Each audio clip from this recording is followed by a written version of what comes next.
Good evening, কেমন আছো সবাই? আশা করছি ভালো আছো, আমিও ঠিকঠাক আছি। চলে এসেছি আবার নতুন একটা টপিকে কথা বলতে। আচ্ছা, একটা কথা বলো তো, আমরা কি মেয়েরা শুধু সারা জীবন ত্যাগ করেই যাব?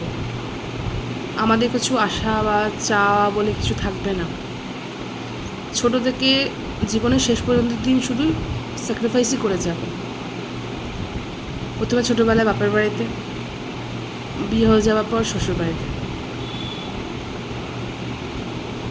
মানে সারাটা জীবন শুধু হচ্ছে এ কী বলবে। প্রথমে তো বাপের বাড়িতে যখন অবিবাহিত ছিলাম বা বিরতি দিত না, কে কী বলবে, কিছু করলে, কিছু যদি হয়ে যায়। আমার মা কোথাও বিরতি দিত না, বেশি বিরতি দিত না, মানে কোথায় বলতে বেশি দিত না, পরিস্থিতির জন্যই হয়তো বিরতি দিত না। অ্যাডজাস্ট করে গেছি সমানে, বিয়ের পরও তাই। শৌখিনতা সবই আছে, কিন্তু নিজের যেটা শৌখিনতাটা সেটাকে পুরোপুরি বন্ধ করে চারিপাশে যেটা দরকার বা প্রয়োজন সেটাই নিয়েই করে গেছি। কিন্তু কোথাও কোনো মানে এত স্যাক্রিফাইস করেছি জীবনে, আমি বলে না, সব মেয়েরাই তাই। আচ্ছা, কটা নামে হয়তো মানে কটা জায়গায় সম্মান পেয়েছি একটু বলতে পারবে? কোথাও না। স্বার্থ মিটে গেছে, সবাই নিজে মানে মেয়েদের মানে একটা বাড়িতে যখন ছেলের বউ হয়ে যায় বা একটা ছেলের সাথে যখন সে যাচ্ছে, তো সেখানে গিয়ে যখন তার নিজের জীবন দিয়েও সব কিছু করছে, সারাদিন সংসারে কাজ করছে, তাকে কি শুনতে হয় যখন সারাদিন কাজকর্ম করে যখন তার কে কী খাবে, কে কী করবে, কার কী পছন্দ, সব কিছু যখন করছে, তাকে কিন্তু জিজ্ঞাসা করা হয় না যে তোমার কী পছন্দ বা তোমার কী লাগবে।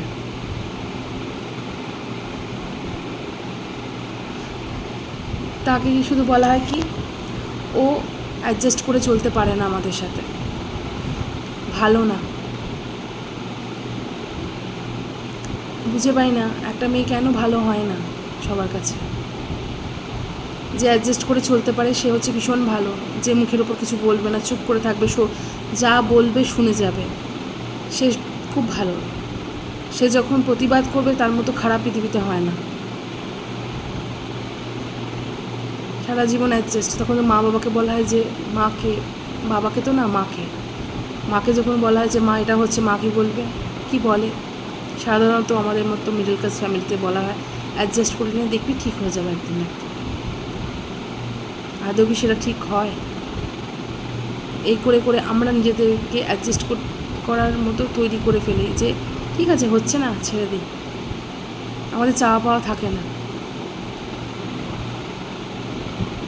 যেখান থেকে আসি না কেন চিন্তা থাকে যে কি করব, কি হবে, কি রান্না করব বাড়িতে গিয়ে। তাদেরকে মুখের কাছে তো খাবার দেওয়া, কেউ কিন্তু আমাদেরকেও জিজ্ঞাসা করে যে তোমরা কি খেয়েছো বা তোমাদের জন্য কি আছে? কেউ করে না।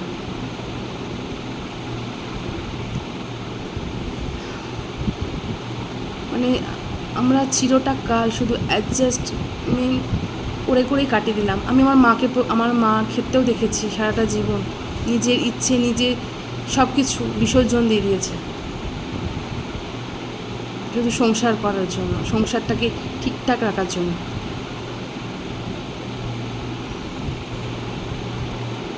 সেক্ষেত্রেও আমি মাকে দেখে শিখেছি।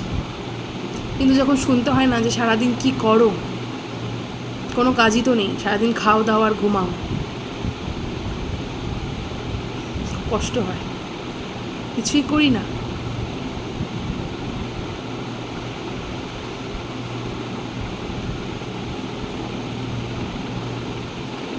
কি বলুন তো, আমি বুঝে পাই না একটা মেয়েকে কেন খালি অ্যাডজাস্টমেন্ট করতে হয়।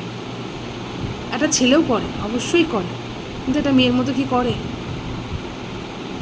একটা যখন সন্তান হয়, সন্তানের জন্য কিন্তু মায়ের সারা রাত জাগে।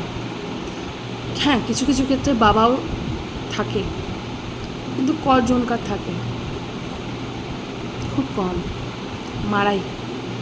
মারাই করে। যখন কোনো সন্তান ভালো রেজাল্ট করে তখন কিন্তু শুনতে হয় যে হেবি আমার মতো হয়েছে, কিন্তু যখন একটু খারাপ রেজাল্ট করে বা খারাপ কিছু করে তখন হয় তোমার শিক্ষা। যখন কিছু, আর একটা হচ্ছে যখন কিছু হয় কথায় কথায় হয় তোমার বাড়ির লোক যেমন তেমন তুমি হবেই, কিন্তু আমরা মেয়েরা কজনকে বলি বা কজন বলি যে তোমার বাড়ির লোক যেমন তেমন তুমি? পারি না।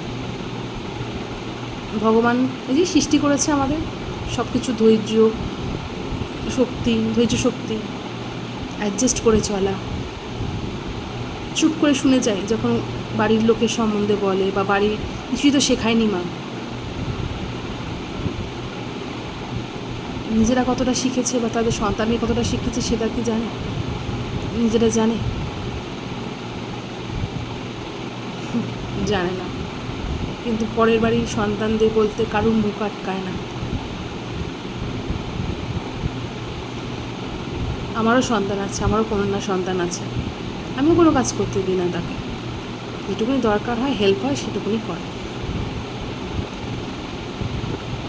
আমি একটা জিনিসই শেখাই যে অন্যায় সহ্য করবি না, যা বলবি মুখের ওপর বলবি, যাতে তুই ভালো হোস ভালো, খারাপ হোস খারাপ। যেটা আমি বলতে পারি না, বা আমরা মেয়েরা বলতে পারি না, সবাই বলতে পারে না। আমরা, হ্যাঁ, আমাদের কথায় কথায় চোখে নাকি জল বেরোয়, মেয়েরা নাকি কথায় কথায় কি ফ্যান ফ্যান করে কাঁদে। অবশ্যই কাঁদি, যখন খুব কষ্ট হয় তখন কাঁদি।